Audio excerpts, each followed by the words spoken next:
Faculty of Agriculture. Jam your hands together for a representative from the Faculty of Agriculture.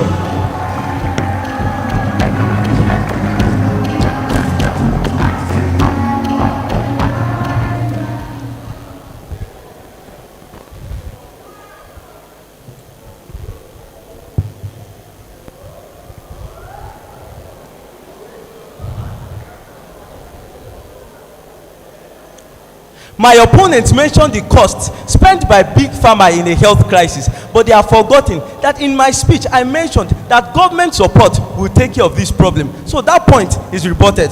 My opponents mentioned that big pharma spent a lot, but I also rebutted it by saying that government will supply what is needed to produce, so there have been incentive to produce in a health crisis. They also said that patents give the right balance, but this topic does not say patents should not be retained in a health crisis, but full patent rights. So we have not said patents should be scrapped, but full patent rights should not be retained. My opponents have also said that they have workers to pay, but just as I said in my speech, there is government support, so they do not have to worry about earning that money off dying people. They have also compared Coca-Cola to what is needed in a health crisis. But ladies and gentlemen, a health crisis is not a moment of pleasure, but rather a moment where we have to work together to ensure that people do not die.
I am here to say that the CBN's ban on cryptocurrency is justified.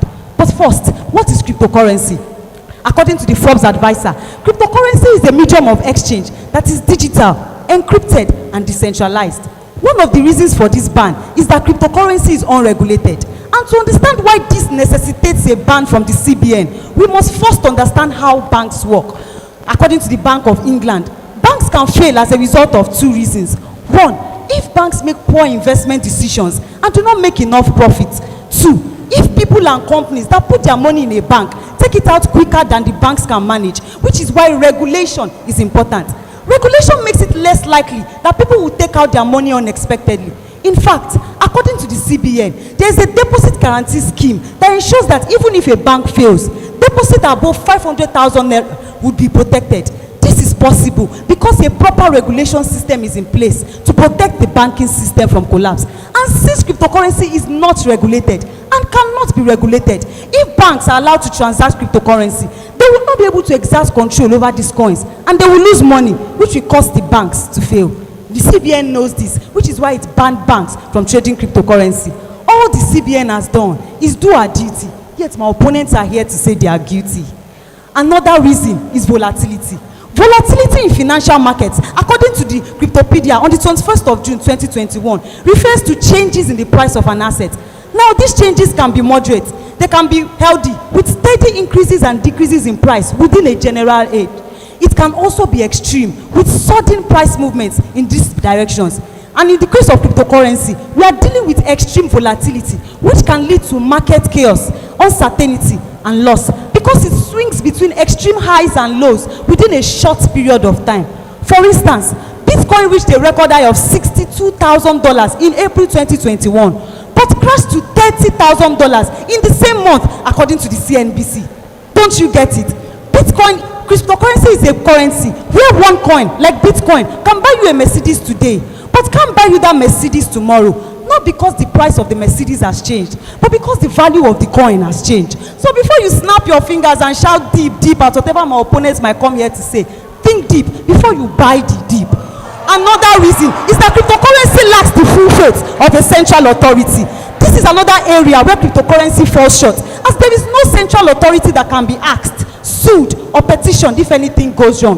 This is because cryptocurrency is encrypted and licensed by unknown individuals.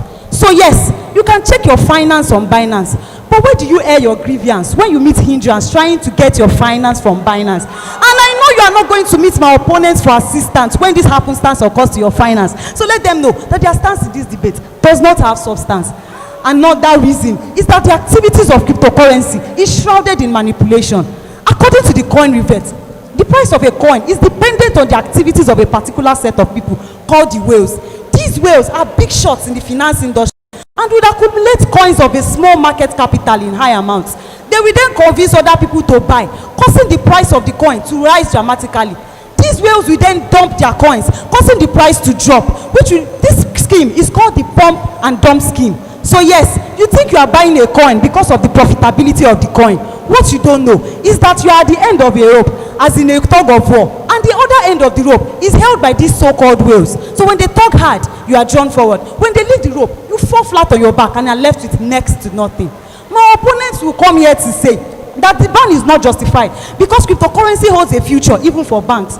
But as you now know, cryptocurrency is unstable in all its ways, and banks are stable financial institutions. So you see, cryptocurrency and banks cannot coexist because they are unequally yoked and they do not agree. And as you know, two cannot work together except they agree.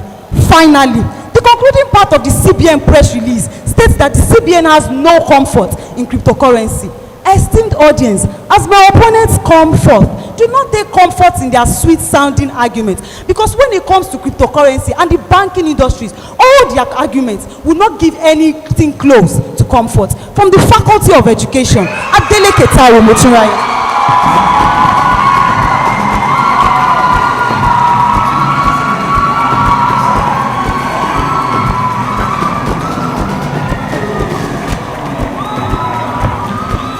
Jam your hands together for the first speaker from the Faculty of Education. Right about now, tranquilo. We would be having the first speaker from the Faculty of Clinical Sciences. Make some noise for Titus Adeolu Adekunle.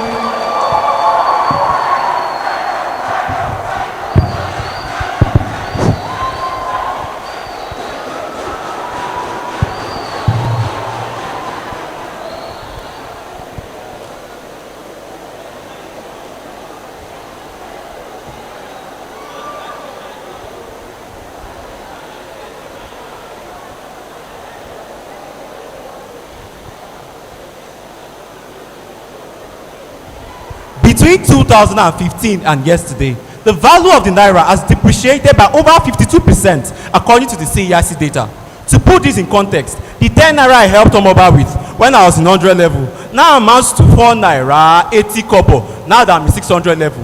On the other hand, if I had helped Omoba with 1 BTC, which was 40,000 naira in 2015, we'd be worth nearly 20 million naira as of today. The bank on cryptocurrency takes something valuable from us and leaves us with something far less valuable. The economics is simple. The logic is reasonable, but my opponents think this ban is justifiable. To be justified according to Collins Dictionary is to have a just, right, or reasonable basis. This means today's debate is not asking whether cryptocurrency is good or bad, but if the ban that stops financial institutions from transacting cryptocurrencies has a justifiable basis to it. On 7 February 2021, the Central Bank of Nigeria released a document stating their reasons for this ban. Today's debate is asking if the reasons stated within that document are justified or not. Hence, my opponents will be stepping out of line if they choose to argue this topic outside of the CBN's provision. So tell them not to change topic. It is not their final year project. And if they are confused on this topic, we explain it to them like nursery rhymes. First, the Central Bank of Nigeria stated that cryptocurrency lacks accountability. Contrary to this claim, cryptocurrency takes accountability to a whole new level.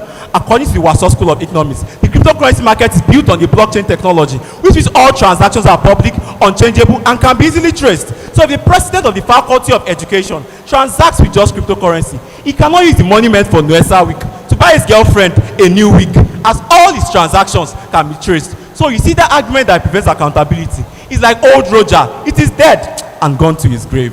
2. The Central Bank of Nigeria stated that cryptocurrency is volatile and vulnerable.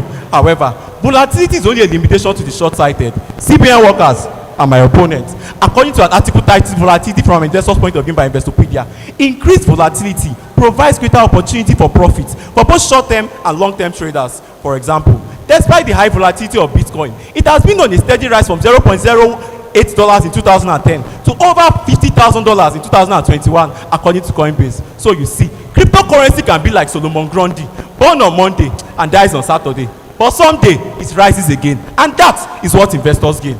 3. The Central Bank of Nigeria stated that cryptocurrency does not have an intrinsic value.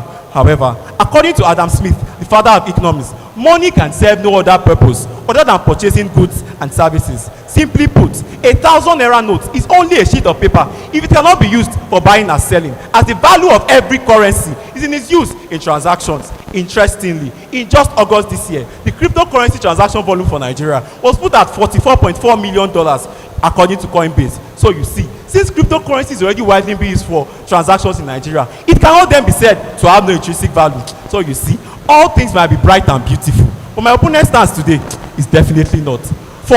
The Central Bank of Nigeria stated that cryptocurrency is increasingly being used for criminal activities. 7 rivers in Africa, but this lie is bigger than all of them.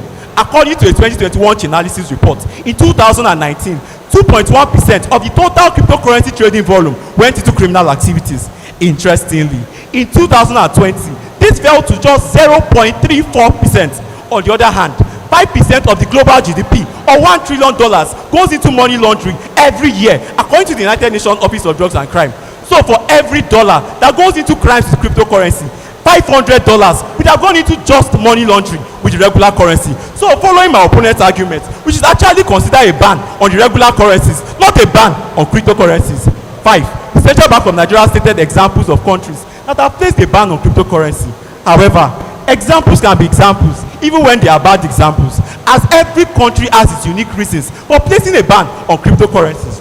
For example, the Fortune magazine reports that the ban on cryptocurrency is a form of political repression in dictatorship countries like China, Belarus, and Russia.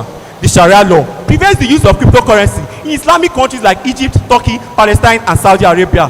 Nigeria, on the other hand, does not have its own justifiable reasons, and citing these countries as examples is just not reasonable enough. We have now become like John Bull, the schoolboy that cannot spell his name unless his father sings it for him. Finally, our opponent can cite the CBN's e-naira as a superior alternative to cryptocurrency. However, we are not in primary 2. Neither are we from the Faculty of Education. Investopedia defines cryptocurrency as a digital asset based on a decentralized network that exists outside the control of central authorities. So you see, since the CBN is in charge of the e-naira, it is always going to suffer the same fate as the naira. And like London Bridge, the value will keep falling down. In conclusion, ladies and gentlemen, now the day is over and night is drawing near. We have had 5 minutes to tell you that the ban on cryptocurrency is not justified, and we are only still scratching the surface like DJ Lambo. On the surface, this ban is not justifiable, but if you look deep down, it is still not justifiable.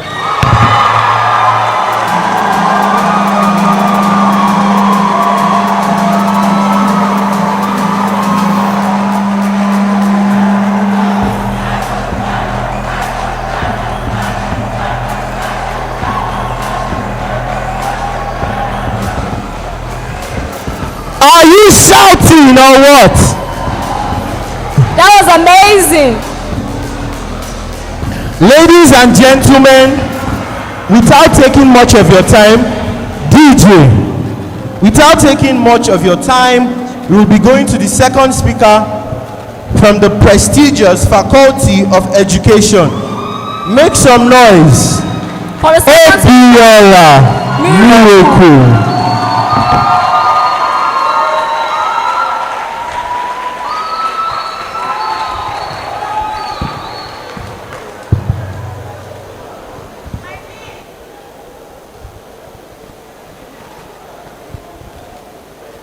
Judges, ladies and gentlemen, cryptocurrency might look so attractive, so much like a shiny little bag, but just as the Pandora's box, it comes with a lot of troubles. First, the cryptocurrency network is highly characterized by anonymity, such that users are only identifiable by fictitious names or network addresses, which makes it impossible to trace the individual or organization behind the transaction. And this makes cryptocurrency perfectly suitable for illegal activities. For instance, just a few days ago, popular Nigerian artist Tiwa Savage revealed in an interview with American radio host Angie Martinez of Power 105.1 of an unknown blackmailer who has in possession a sex tape of her and her partner, requesting to be paid a certain amount in Bitcoin. And it makes logical sense that this blackmailer requests to be paid in Bitcoin, as it makes it impossible to trace him or her. This very thing could leave anyone at the mercy of anybody that gets possessed by the spirit of unknown men and decides to use cryptocurrency as a perfect hideout. This same thing is what countries worldwide are battling with, and this makes the CBN ban a justifiable action in order to avoid unknown crypto men. Ladies and gentlemen, I will understand if my opponents are of the argument that cryptocurrency is the future of money. However, future, as defined by the Merriam-Webster dictionary, is a certain period of time that comes after the present time. Keyword, present time. Presently, Nigeria is not ready for the future that cryptocurrency offers, because at this present time, she does not have the machineries involved to effectively adopt crypto as a currency. The point is, countries all over the world, as reported on Investopedia on August 25th, 2021, are yet to find the perfect policies that will help them effectively use cryptocurrency. And this makes the CBN ban a justifiable action. Besides, the future is not something you jump into. The future is something you walk into. And that walk is what Nigeria needs to take before adopting my opponent's argument. Also, my opponent might come to say that cryptocurrency is backed up by strong cryptography, which makes it difficult to infiltrate the system. However, while it may be difficult to infiltrate that system, it is not impossible. As Market Insider reports that 32 incidents of hacks and frauds have taken place so far in 2021, totaling a whopping sum of over $2 billion. And this just proves that the cryptocurrency network does not guarantee the safety of the money invested in it. In conclusion, ladies and gentlemen, governments all over the world needs to have total say over our financial dealings, and cryptocurrency denies them of this sovereign right. And if the sovereign right of a nation is threatened so much that it cannot be controlled and becomes troubling, then by all means, that trouble must be taken away, and that is justifiable. From the Faculty of Education, Obiora Miracle.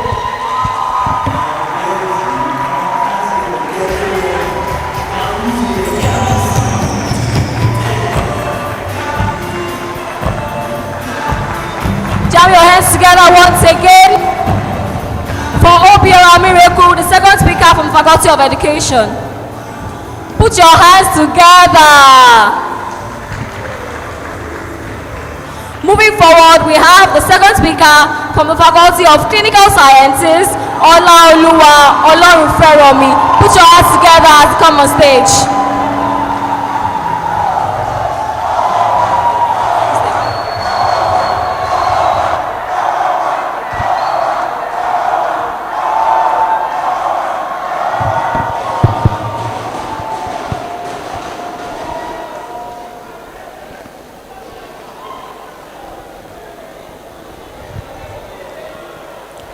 Like the King of Boys said, welcome to a new dispensation, a limitless world, a borderless world, a world of cryptocurrency. And even though we are doctors from UCH, we are here to teach the teachers, train the trainers, and educate those educators on why the ban on cryptocurrency is not justified in Nigeria today. Let's call this Edu 301, Introduction to Teaching Practice. So students, pay attention. Class, look to your left. Now look to your right. Based on fact, if you follow our opponent's path, one of the three of you will end up unemployed after graduation. According to a nairametrics article from December 2020, Nigeria's unemployment rate is the second highest globally at 33%. On the other hand, cryptocurrency companies created by Nigerians like Bitcoins, Bundle Africa, and Patricia are helping thousands of Nigerians jackpot from SACPA by providing avenues for them to be legally and gainfully employed. Obviously, cryptocurrency is filling an unemployment hole that the federal government and my opponents are digging. So there is wickedness, there is evil, and there is my opponent's stance in today's debates. Class, the CBN Consumer Protection Framework ensures that the EFCC can work with cryptocurrency exchanges. This makes it easier to trace suspicious cryptocurrency activities when they enter our regular bank accounts and freeze those accounts. Hence, this ban is not justifiable because the ban itself and not cryptocurrency prevents accountability. With this ban, it becomes difficult to trace as a direct exchange of money between individuals without involving the cryptocurrency via peer-to-peer trading. So you see, if Ade transfers to BTC to BC without involving Binance or Stanbic IBTC, there will be nothing left to freeze by the EFCC.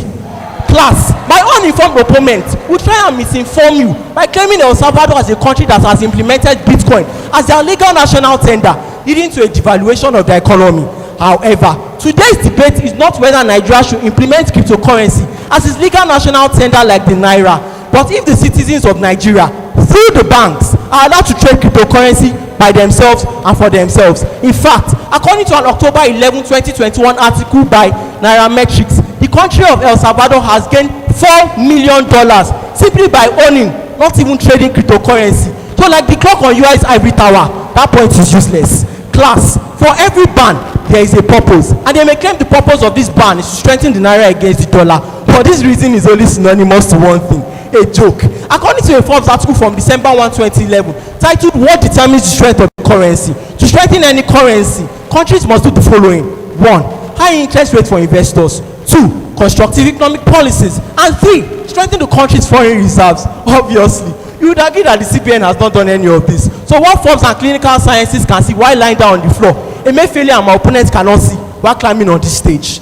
In conclusion, the economy of the past was built on exchange via trade by barter. Our present uses paper notes like the Naira. Esteemed audience, the future, our future, will be built on cryptocurrency, and those like my opponents who want us to look only to the past and the present are certain to miss the future. There is no point listening to my opponent's points in today's debate, because like the value of the Naira, the quality of my opponent's arguments can only deepen.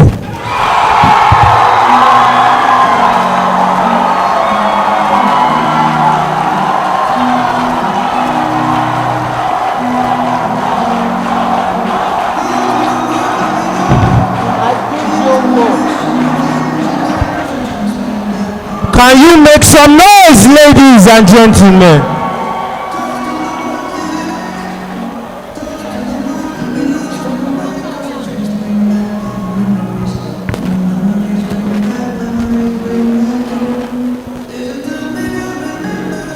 DJ. Can we jam our hands together for the second speaker from the Faculty of Clinical Sciences?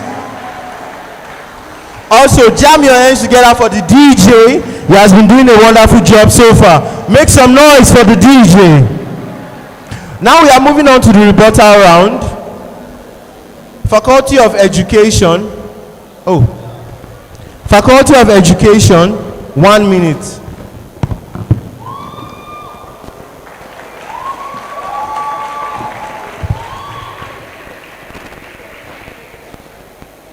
My opponents have made a lot of assumptions, all of which are wrong. They said we will cite INERA as an alternative to cryptocurrency. We did not. They said we will debate outside the reasons given by the CBN. We did not. They now came and said that volatility can be a plus for the CBN. Volatility in cryptocurrency is extreme volatility that is characterized with extreme lows and extreme highs, which will lead to uncertainty, loss, and market chaos. So I don't know where they got their argument from. Dear opponents, fold that argument nicely and talk it in your inner pocket. They came here to reiterate that cryptocurrency is the future of Naira, when we have already said that Nigeria needs a stable future and cryptocurrency is unstable in all its ways. So dear opponents, talk that argument inside your inner pocket. And opponents, relax. It is not Edu 301. Get your facts right.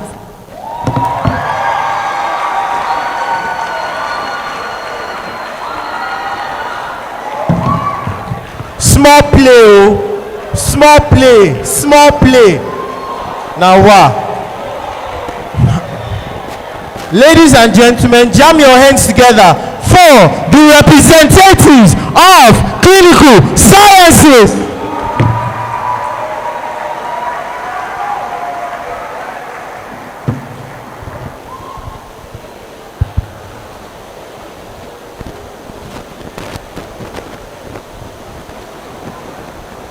Our opponents have said they did not argue outside of the document.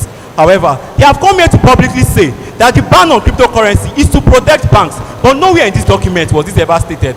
Furthermore, the document even states that the CBN can trace accounts from the banks and freeze these accounts. So if the CBN already noted that banks could trace accounts that trade cryptocurrency and freeze them, why then do my opponents think that we don't have the infrastructure to regulate cryptocurrency? According to an article titled Regulations Across the World, various countries have attempted this and are very successful, like Canada, the United States, and Australia. Next, our opponents stated that the ban is to protect banks. Let us even assume this is true, but according to Forbes, attempting to ban cryptocurrency will only make it stronger and more durable. In fact, in 2021, April 23, the Bitcoin magazine stated that there has been a 27% increase in Bitcoin trading in Nigeria in spite of the ban. Our opponents have claimed that the ban does not stop individuals from transacting cryptocurrency. But like the smart board in the Faculty of Education, that point is useless.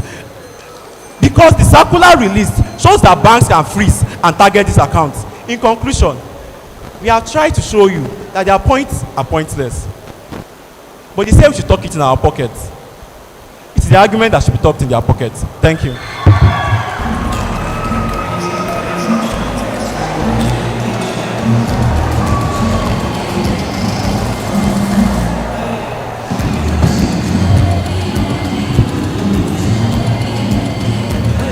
Wait small.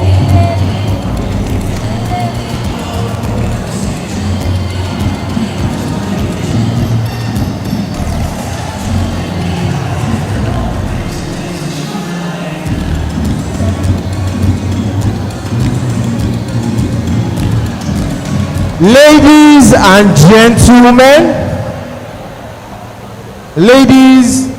gentlemen, we have come to the end of today's debate competition. And before we announce the results, we will just make a few announcements and the results to be announced. Now, we had different faculties who came up here today to convince us on why they deserve to be in the semi-finals of JOWO 2021. We had representatives